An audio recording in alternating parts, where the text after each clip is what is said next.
रेवस करंजा प्रकल्पामुळे उरण तालुक्याच्या विकासाला अधिक चालना मिळणार आहे। मात्र या प्रकल्पाअंतर्गत करंजा येथील 150 वर्ष जुन्या आदिवासी वाडीला झळ पोहोचणार आहे। यामुळे येथील आदिवासी बांधव आपला न्याय हक्क मागत आहेत। तर तांदळातल्या खड्याप्रमाणे आदिवासींना फेकले गेले असल्याच्या भावना आज व्यक्त होत आहेत। अनेक पिढ्या वास्तव्यास असणाऱ्या आदिवासी बांधवांना या प्रकल्पामुळे आपण आणि आपली घरे धोक्यात असल्याचे वाटत आहे।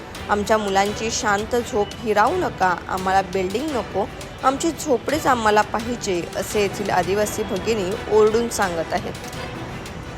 करंजा रेवस पूल प्रकल्प हा विकासाच्या दृष्टीने महत्त्वाचा ठरणार आहे। मात्र या पुलाच्या कामामध्ये येणारी जी घरं आहेत किंवा आदिवासी वाडी आहेत, ह्या बाधित ठरणाऱ्या ह्या ज्या वाड्या आहेत, या वाड्यांना याचा मोठा त्रास होणार आहे। आपण जर बघितलं तर करंजा रेवस प्रकल्पाअंतर्गत करंजा येथील एक आदिवासी वाडी जी 150 वर्षापूर्वीपासूनची या ठिकाणी वसलेली वाडी आहे, ही वाडी या प्रकल्पामध्ये बाधित होते आणि ह्या बाधित होणाऱ्या वाडीमध्ये जी करंजा प्रकल्पामधून कोणताही प्रतिसाद मिळत नाही। त्यांचा मोबदला असेल किंवा त्यांच्या बाधित होणारी घरं असतील, त्यांच्या संदर्भात कोणतंच स्पष्ट असं चित्र निर्माण केलं जात नाही आहे। त्याच्यामुळे वाडीमधल्या आदिवासींमध्ये संभ्रम निर्माण झालेला आहे। आपल्याबरोबर आहेत पंचायत समितीच्या सभापती देवकाबाई।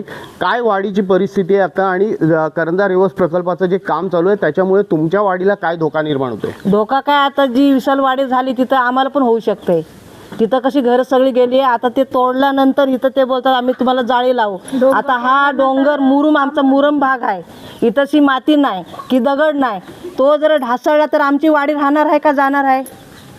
सगळे आम्ही जाऊ ना, रात्र आहे, झोप आहे माणसाचं, रात्री झोपतील, त्या झोपेमध्ये जर काय झालं तर त्याला जबाबदार कोण आहे? हे लोक राहणार आहेत, नाही राहणार, त्यांचं काम करून जातील, नंतर मग आमच्यावर लक्ष कोण देणार आहे? कोणच नाही देणार ना, हा आमचा विषय आहे। बरं, हा जो द्रोणागिरी पर्वत आहे तुमच्या वाडीला लागूनच आहे पर्वत, हा पर्वताच्या मागे एक कहाणी आहे की हा हनुमंताने आणल्यानंतर पडलेला आहे, एक आख्यायिका आहे, काय मानताय तुम्ही? आम्ही तेच मानतो, जो मारुतीने इथंशी डोंगर आणून त्याचा काही एक तुकडा पडल्या सांगतात, तो आम्ही तो ठेवण्यासाठी आम्ही प्रयत्न करतो जीवाचा रान करून, पण आम्हाला दुसरं कोण त्याला सपोर्ट देत नाही। आम्ही ही आदिवासीच लोक आहोत, आदिवासी बोलतात, पहिले आदिवासी आलेले आहेत, नंतर मग दुसरी माणसं। मग आदिवाशाला अधिकार नको आहे का? पाहिजे ना आम्हाला, मग आम्हाला कोण सपोर्ट देतच नाही, आम्हीच लोक करतो, आम्हीच झटतो आमच्यासाठी, दुसरं आम्हाला कोणीच नाही करत।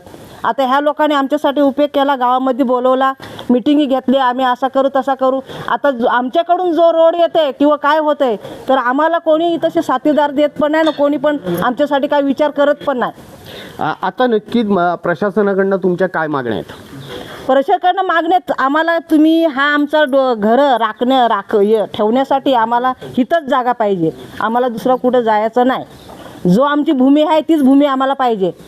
तुम्ही सांगणार का तुम्हाला आम्ही अशी घरं बांधून देऊ, तुम्हाला बिल्डिंगी देऊ, तुम्हाला हे देऊ? आम्हाला बिल्डिंगमध्ये जायचं नाही, आमचे हाय झोपडी, आम्हाला जमीनच पाहिजे, आम्हाला दुसरा काही नको।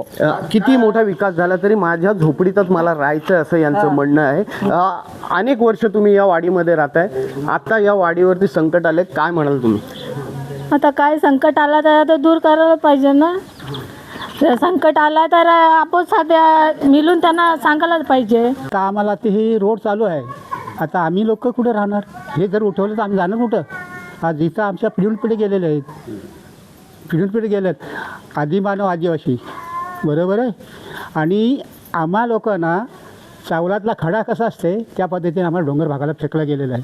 आजपर्यंत आम्ही याच्यापूर्वी फ्लॅट जागा राहायचो, इतर समाज काय झालं, हे आमची जागा, तिथून आम्ही उठायचो, आस्ते आम्हाला डोंगर भागामध्ये फेकला गेले। एकंदरीत बघितलं तर ही भोळी भाबडी जे आदिवासी बांधव आहेत यांना खरं तर बोलता सुद्धा येत नाही आणि त्यामुळे आपला हक्क मागण्यासाठी यांना ठाम उभं राहता येत नाही आहे आणि त्याच्यामुळे यांचं मागणं किंवा यांचं जे हक्काचं मागणं आहे हे मागण्याकरता यांना इतरांवरती अवलंबून राहायला लागते आणि त्यामुळे ही जी आदिवासी बांधव आहेत, या आदिवासी बांधवांच्या ज्या काही मागण्या आहेत या प्रशासनाने त्याच्याकडे लक्ष द्यावं आणि काम करण्यापूर्वी त्यांच्या मागण्या पूर्ण कराव्यात अशी त्यांची एक माफक अपेक्षा आहे आणि त्या अपेक्षा पूर्ण कराव्यात अशी त्यांची विनंती केलेली आहे। नवराष्ट्रासाठी वीरेश मोडकरकर, उरण, रायगड।